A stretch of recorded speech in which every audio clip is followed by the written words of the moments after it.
নমস্কার বন্ধুরা, welcome to cricket and football hub. তো বন্ধুরা, এই ভিডিওতে তোমাদের মধ্যে বেশ কয়েকটা গুরুত্বপূর্ণ আপডেট নিয়ে আলোচনা করার আছে, সেহেতু ভিডিওটা না স্কিপ করে তোমাদের পুরোটা দেখার অনুরোধ থাকলো। আর তোমরা যারা আমাদের এই চ্যানেলে প্রথমবার এসেছো তারা কিন্তু অবশ্যই ভিডিওতে লাইক দিয়ে চ্যানেলটা সাবস্ক্রাইব করে রেখো, কারণ তুমি কিন্তু এখানে তোমার প্রিয় দলের সমস্ত রকম খেলার খবর সবার আগে পেয়ে যাবে। তো চলো আর দেরি না করে আজকের ভিডিওর মেন টপিকগুলো নিয়ে আলোচনা শুরু করা যাক। সো ফার্স্ট অফ অল যদি আই লিগের কথা বলা যায়, তো গতকাল আই লিগ নিয়ে একটা বড় ঘোষণা কিন্তু প্রকাশ্যে এসেছে।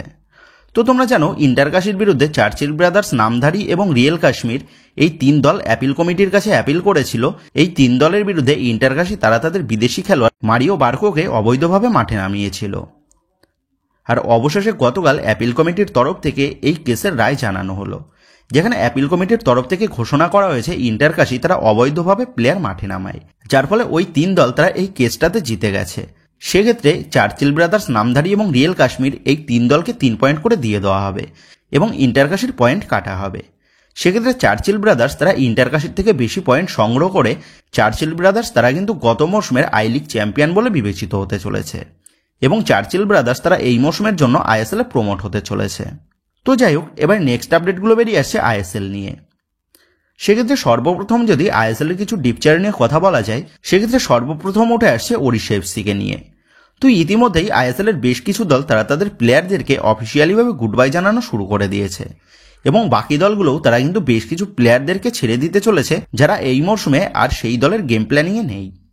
যাদের মধ্যে গতকাল ওড়িশা এফসি তারা তাদের বিদেশি ডিফেন্ডার মুর্তাদা ফল এবং তাদের বিদেশি মিডফিল্ডার আহমেদ জাহুকে গতকাল অফিসিয়ালিভাবে গুড বাই জানিয়ে দিয়েছে। এর পাশাপাশি দলের 3 ভারতীয় প্লেয়ার তথা জেরি রেনিয়ার ফার্নান্ডেস এবং আমাইরা নোয়াডে এই তিনজনকেও গতকাল বিদায় জানিয়ে দিয়েছে অফিসিয়ালিভাবে ওড়িশা এফসি। এর পাশাপাশি আবার গতকাল কেরালা ব্লাস্টার এফসি তারাও কিন্তু তাদের 3 কোচিং স্টাফ সহ তাদের 3 প্লেয়ার তথা গোলকিপার কমলজিৎ, ভারতীয় স্ট্রাইকার ঈশান পান্ডিতা এবং বিদেশি স্ট্রাইকার কেউমি পেপরাকেও বিদায় জানিয়ে দিয়েছে। এবং আজ থেকে আইএসএল এর বাকি দলগুলোও তারা তাদের থ্যাংক ইউ পোস্টগুলো করা শুরু করে দেবে। সেহেতু এখন এটাই দেখার বিষয় হবে আইএসএল এর বাকি দলগুলো থেকে কোন কোন প্লেয়ারদের বিদায় হতে চলেছে। তো যাই হোক, এবার নেক্সট আপডেটটা বেরিয়ে আসছে ইস্ট বেঙ্গলকে নিয়ে। তো বিগত বেশ কিছুদিন আগেই চূড়ান্ত হয়ে গেছিল মুম্বাই সিটি এফসি দলের ভারতীয় উইঙ্গার বিপিন সিং সে আসন্ন মৌসুমে মুম্বাই সিটি এফসি ছেড়ে যোগ দিতে চলেছে ইস্ট বেঙ্গল দলে। তবে গতকাল তার কিন্তু চূড়ান্ত ঘোষণাটা চলে আসলো।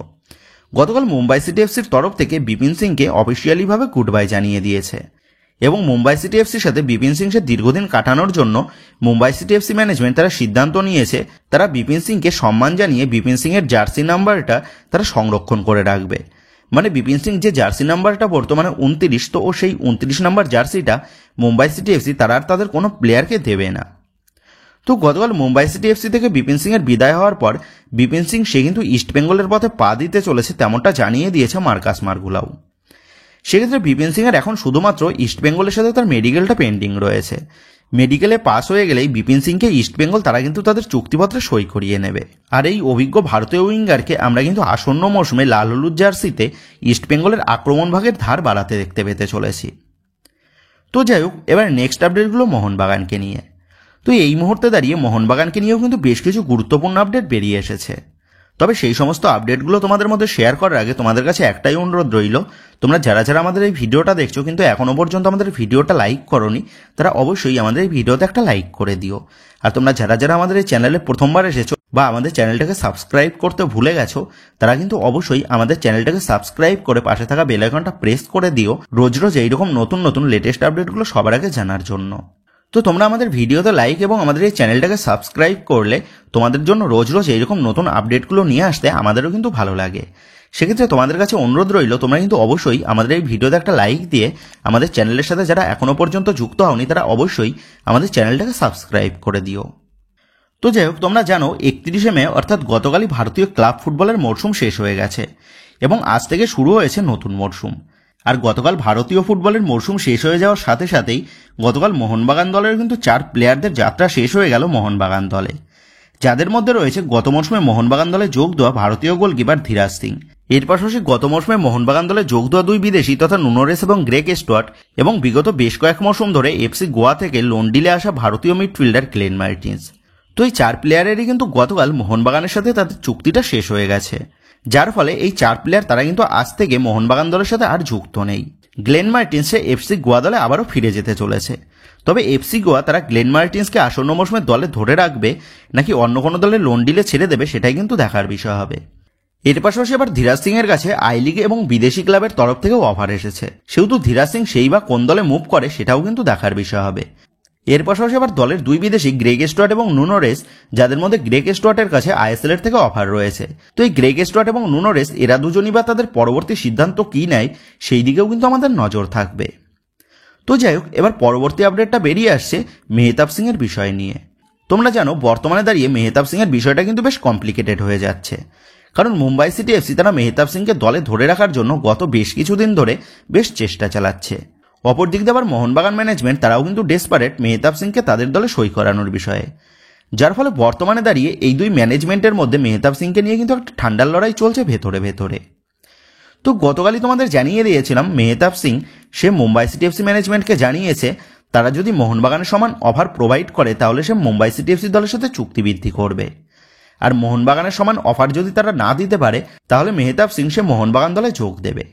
তবে বর্তমানে দাঁড়িয়ে এই মেহতাব সিং এর বিষয়ে যে লেটেস্ট আপডেটটা জানা গেছে সেটা হচ্ছে মুম্বাই সিটি এফসি ম্যানেজমেন্ট তারা মেহতাব সিংকে আশ্বাস দিয়েছে তারাও মোহনবাগানের সমান স্যালারি দেবে মেহতাব সিংকে, যার ফলে বর্তমানে দাঁড়িয়ে মোহনবাগানের জন্য কিন্তু এই মেহতাব সিং এর ডিলটা বেশ জটিল হয়ে উঠেছে।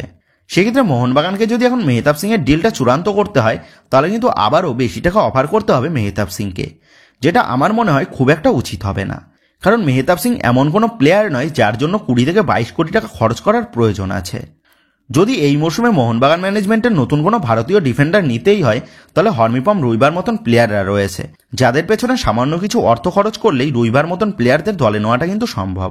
এছাড়া আবার মোহনবাগান দলে দীপেন্দু সৌরভদের মতন প্রমিসিং ট্যালেন্টেড প্লেয়াররাও রয়েছে, বিশেষ করে দীপেন্দু যে গত মৌসুমে মোহনবাগান দলের ডিফেন্স লাইনকে বেশ ভরসা জুগিয়েছে।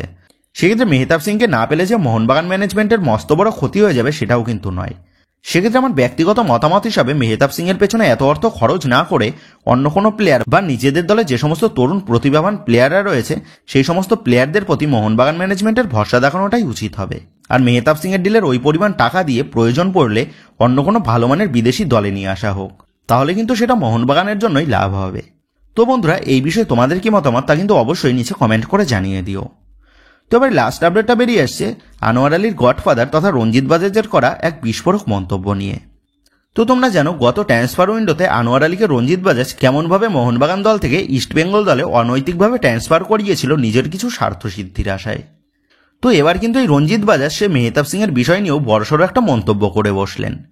রঞ্জিত বাজাজ তিনি গতকাল বলেন আনোয়ার আলীর ডিলে আমি ছিলাম, তাই আনোয়ার আলীকে মোহনবাগানের থেকে ছিনিয়ে নিয়ে এসে ইস্টবেঙ্গলে সই করিয়েছি, আর এই মেহতাব সিং এর ডিলেও যদি আমি থাকতাম তাহলে মেহতাব সিং এর বিষয়টাও আমি মিটিয়ে নিতাম। তো তোমরা জানো এই রঞ্জিত বাজাজ সে আনোয়ার আলীকে মোহনবাগান দল থেকে অনৈতিকভাবে নিয়ে এসে ইস্টবেঙ্গল দলে সই করায়, যার ফলে অজস্র মোহনবাগান সমর্থকদের গালাগালিও কিন্তু খেতে হয়েছে রঞ্জিত বাজাজকে। ইভেন মোহনবাগানের তরফ থেকেও রঞ্জিত বাজাজকে কিন্তু বিভিন্ন সময় বিভিন্নভাবে ট্রোল করা হয়েছে। আর সেই কারণেই রঞ্জিত বাজাজ সে কিন্তু ইঙ্গিত করেছে মেহতাব সিং এর ডিলে সে যদি থাকতো তাহলে মেহতাব সিংকেও মোহনবাগানের সামনে থেকে উড়িয়ে নিয়ে যেত। তো এই প্রসঙ্গে রঞ্জিত বাজাজকে বলি, আপনি আনোয়ার আলীর ডিলে যেভাবে নিজের স্বার্থ সিদ্ধি করেছেন সেটা সকলের সামনেই কিন্তু পরিষ্কার। সেক্ষেত্রে আনোয়ারের পর আর কোনো প্লেয়ারই কিন্তু আপনার পেছনে থাকবে না বা আপনার মতন লোককে আর কখনো বিশ্বাস করবে বলে আমার মনে হয় না। আনোয়ার আলীর কেসটা ঘটার পর বিশালকায়েত অনুরুত্থাবাদের মতন প্লেয়াররা আপনাকে আনফলো করেছে এবং যত দিন গড়াবে ততই কিন্তু আপনার পেছন থেকে প্লেয়াররা সরে যাবে। শুধুমাত্র আনোয়ার আলীর কেসের চূড়ান্ত ঘোষণাটা আপনি আসতে দিন। তো বন্ধুরা, এই রঞ্জিত বাজাজের বিষয়ে তোমাদের কি মতামত তা কিন্তু অবশ্যই নিচে কমেন্ট করে জানিয়ে দিও। তো বন্ধুরা, এই ভিডিওতে এই আপডেট করা নিয়েই তোমাদের মধ্যে আলোচনা করার ছিল। তো আশা করি ভিডিওটা তোমাদের ভালো লেগেছে। তো যদি ভিডিওটা ভালো লেগে থাকে তাহলে ভিডিওতে লাইক দিয়ে চ্যানেল সাবস্ক্রাইব করে পাশে থাকা বেল আইকনটা অবশ্যই প্রেস করে দিও। আর তোমরা যারা এখনো পর্যন্ত আমাদের সোশ্যাল মিডিয়া পেজের সাথে যুক্ত হওনি তারা অবশ্যই নিচের ডেসক্রিপশন বক্সের লিঙ্ক থেকে আমাদের সোশ্যাল মিডিয়া পেজের সাথে যুক্ত হয়ে যেও, কারণ এখন কিন্তু সমস্ত লেটেস্ট আপডেটগুলো সবার আগে আমাদের সোশ্যাল মিডিয়া পেজে পোস্ট করা হয়। আর তোমরা এখন ফেসবুক এবং ইনস্টাগ্রামে গিয়ে তোমরা আমাদের চ্যানেলের নাম লিখে সার্চ করলেও তোমরা কিন্তু আমাদের ফেসবুক এবং ইনস্টাগ্রাম পেজটাও খুঁজে পেয়ে যাবে। সেক্ষেত্রে তোমার প্রিয় দলের সমস্ত রকম লেটেস্ট আপডেট সবার আগে জানার জন্য এবং আমার সাথে সরাসরি যে কোনো বিষয়ে কথা বলার জন্য তোমরা কিন্তু অবশ্যই মনে করে আমাদের সোশ্যাল মিডিয়া পেজের সাথে যুক্ত হয়ে যেও। তো বন্ধুরা, এই ভিডিওটা এটুকুই ছিল। তো আসি বন্ধুরা, দেখা হচ্ছে পরের ভিডিওতে।